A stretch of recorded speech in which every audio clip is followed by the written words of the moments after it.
Well, actually, when I was still at the DA's office, and Belinda Hill was the judge of the 230th, she was the administrative judge at the time, they actually decided back then, they were looking at other jurisdictions to see how things worked in comparable sized jurisdictions for docket control. You knew that back then?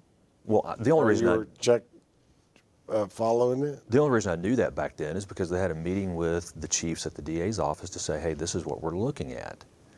And then elections happen and things kind of change and those things get put on the back burner. Well, then Judge Hill leaves to go work at the DA's office. I take her spot then in the 230th, and Judge Brown, who then becomes the administrative judge, says, hey, we need to kind of get back on this.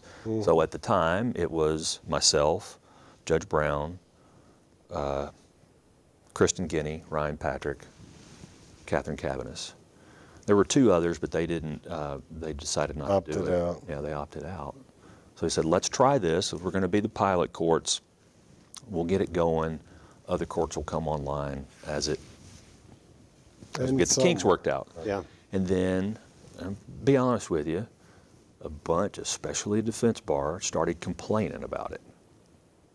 Complaining to other judges, and then all of a sudden they didn't want to do it. So it just left us with those of us who are doing it. And I think Judge Guinea's going back to it now that she's back with us. What do you think were the chief complaints for? I mean, what do you think was the pushback for? Because it sounds pretty well. It's thought out. It's new. Anytime we do anything new that's different, people don't like it. And this idea, like for my court especially, it's on Friday. It's supposed to be limited to 90 cases, but when people aren't getting things done in the timely fashion that they're supposed to be getting them done, and I have to give extra settings to get it done, that increases that 90 caseload number to 100 to 110 to 120. So when you start adding more people in there, the docket becomes bigger. People are not talking outside the courtroom, so now you have a line of people to talk to the prosecutor, which should have happened beforehand. And if it's a pretrial conference, then you have to have a line of people to talk to me. And people hate standing in lines.